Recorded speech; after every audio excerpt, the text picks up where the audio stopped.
Togo, libération des 3 responsables du 7, leur dossier est vide, aucune assurance officielle autour de leur réintégration professionnelle, selon leurs avocats publiés le 7 octobre 2022 par Miadjo. Leur élargissement pur et simple ou leur remise en liberté provisoire avait été réclamé à corps et à cri par plusieurs responsables politiques et syndicaux locaux. Ce 5 octobre, cette liberté provisoire est effective.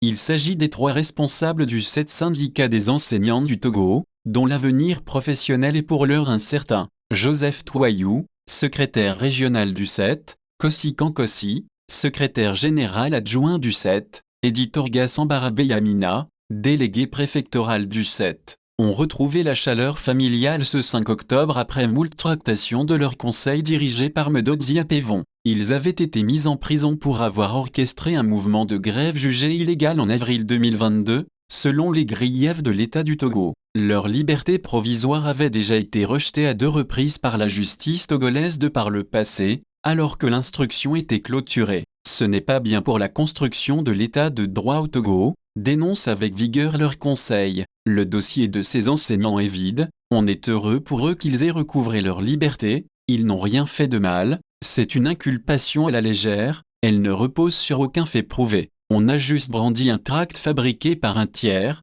et ils sont accusés d'en être l'auteur. C'est totalement injuste leur emprisonnement depuis avril 2022, a relaté et critiqué Medodzi Apevon. Pour l'heure, personne ne peut projeter ce qu'ils vont advenir sur le plan professionnel, c'est-à-dire s'ils vont être réintégrés ou non dans le secteur éducatif, confie le conseil de ces éducateurs. Ces 3 responsables du 7 avaient été virés du corps enseignant et mis à la disposition de la fonction publique avant leur interpellation. L'OIT, Organisation internationale du travail, la Cour de justice de la CEDEAO ont été saisis dans ce même dossier. Le Togolais Jeungbo, qui vient d'entamer son mandat à la tête de cette institution spécialisée de l'ONU, pourrait avoir à traiter cette affaire comme l'un de ses premiers dossiers. Lui qui s'est engagé à promouvoir le travail décent sur la planète. 5 élèves, dont une fille, demeurent en détention dans le cadre de la même affaire dans le septentrion du Togo, région des Cévennes, depuis avril 2022. Ils ont raté les examens scolaires pour le compte de l'année académique 2021-2022.